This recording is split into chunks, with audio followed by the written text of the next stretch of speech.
Oh my G! Mga ka-Edjet yahey! Ito na ba talaga ang sign na hinihintay nating lahat? Parang may something new na paparating para kay Papa Eds at may mga salitang binitawan mismo sina Kuya Val at Eds na talagang mapapaisip tayo. Wait lang, love team na ba to? Grabby! Oh my G!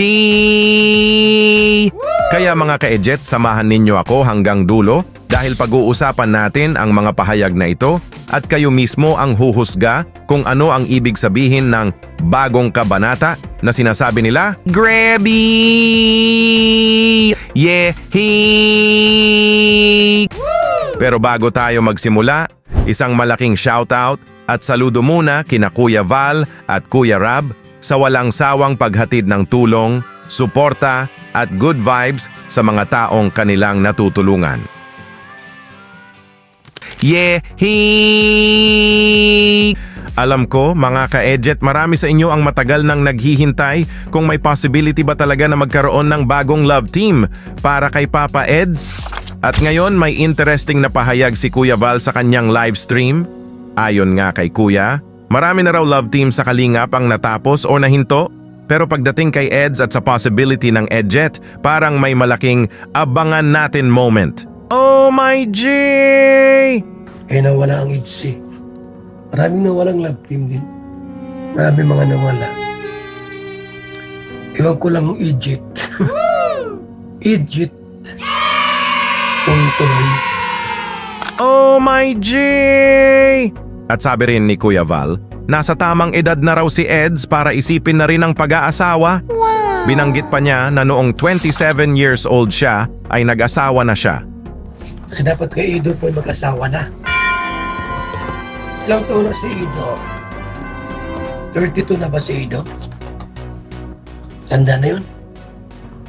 Pag ganung edad po, 30 plus, dapat sa ganung edad po ay mag-asawa na dapat.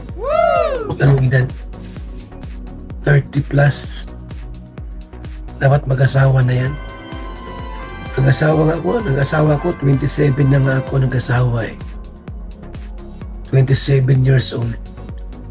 Nag-asawa ako. Si Edo po ay 32 nata, no? Hindi ko alam kung ilang taon na si Edo. 29, 30, 30. Dapat mag-asawa na siya. Pero mga ka-Edjet, linawin lang natin, pahayag lang po ito ni Kuya Val bilang nakatatanda at tito ni Eds. Hindi ibig sabihin nito na kailangan ng magpakasal agad si Eds. Yehey! Grabby! Kaya kayo naman, Team Eds mag-asawa ka na? Ba kayo? O Team Eds, career muna? Comment below po.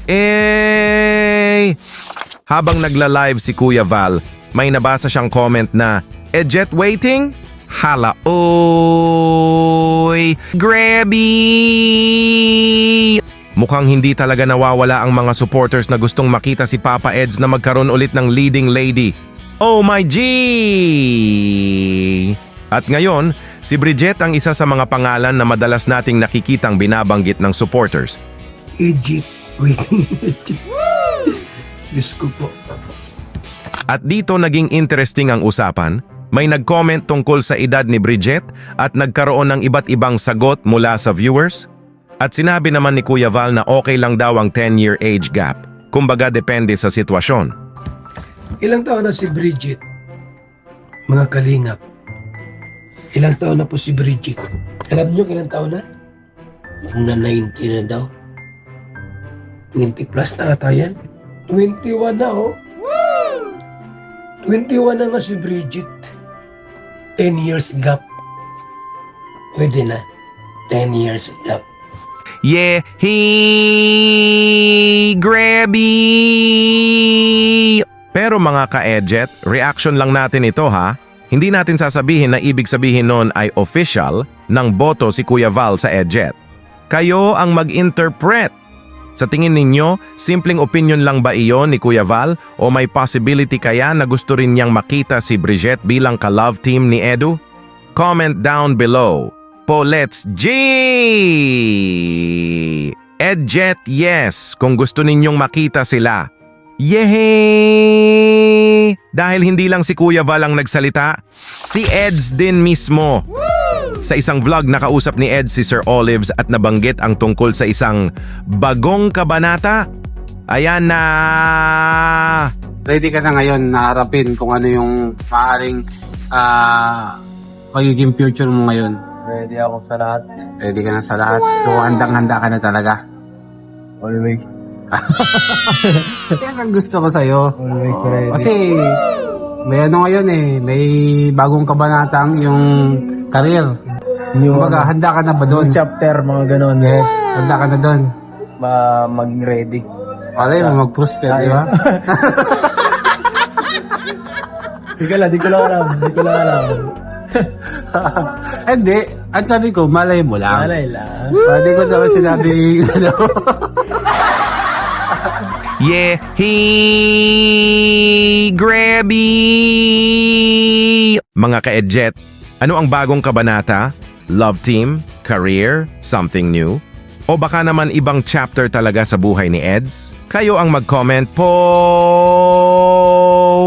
Oh my G! Sinabi ni Eds na ready na raw siya? Ready na sa lahat. Yehey! Papa Eds, teka lang kuya. Ready na sa lahat? Parang napaka-general naman ng sagot mo po eh. Pero habang nag-uusap sila, napunta rin ang topic sa pag-move forward at sa bagong kabanata. At dito sinabi ni Eds na wala na raw ang nakaraan. Parang malinaw na gusto na niyang mag-move forward at huwag nang manatili sa nakaraan. Basta ganun bro, handa ka na sa bagong kabanata ng iyong buhay. So tuloy lang tayo.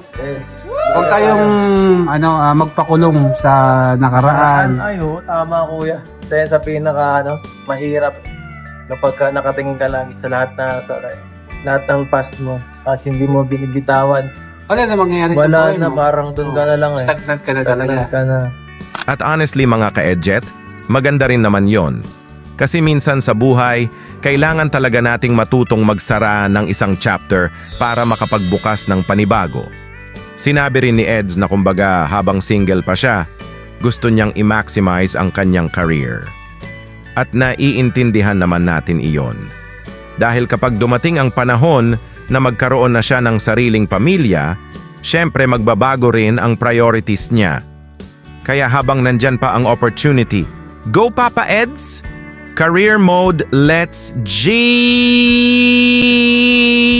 At dito talaga naging interesting ang sinabi ni Sir Olives.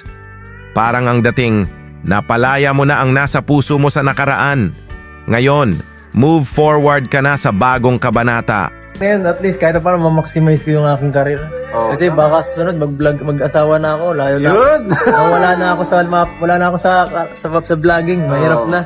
Kasi pag nag-asawa ka na, hindi ka na pwedeng Mapapaso na ako eh. hindi ka na pwedeng leading man pag Ay, oo. nag-asawa ka na Ano na ako nun parang bagay... Restricted ka na. Yeah! Ano na ako, parang ban na ako. Ban ka na. Ban na. Kaya hanggang ngayong malaya ka pa and Gawa ba- napalaya mo na sa puso mo kung ano yung nasa puso mo, move forward ka na and dito ka na sa magiging bago ngayon Wala pang value ko. Huwag mo natin pangunahan. kabanata, tol. Kabanata lang. Kabanata. Wala akong Grabby! Oh my G! Bagong kabanata? Ilang beses na natin narinig. Kaya hindi ko tuloy alam kung ako lang ba ang kinikilig o kayo rin. Hala, oy! Tinanong ulit ni Sir Olives si Edu. Ready ka na ba sa bagong kabanata? At ang sagot ni Eds, ready na ready. O yan, ready na bro. Ready na. Ready na. Yan ang gusto ko. Yehey! Guys, hindi natin kailangang hulaan ang ending. Minsan mas masarap panoorin kung paano nabubuo ang bawat bagong kabanata. Kaya mga ka-Edjet, comment na, like na, share na, subscribe na. At sa susunod na update, baka ang bagong kabanata ay hindi na lang teaser. Baka episode 1 na. Edjet, abangan natin! Yehey!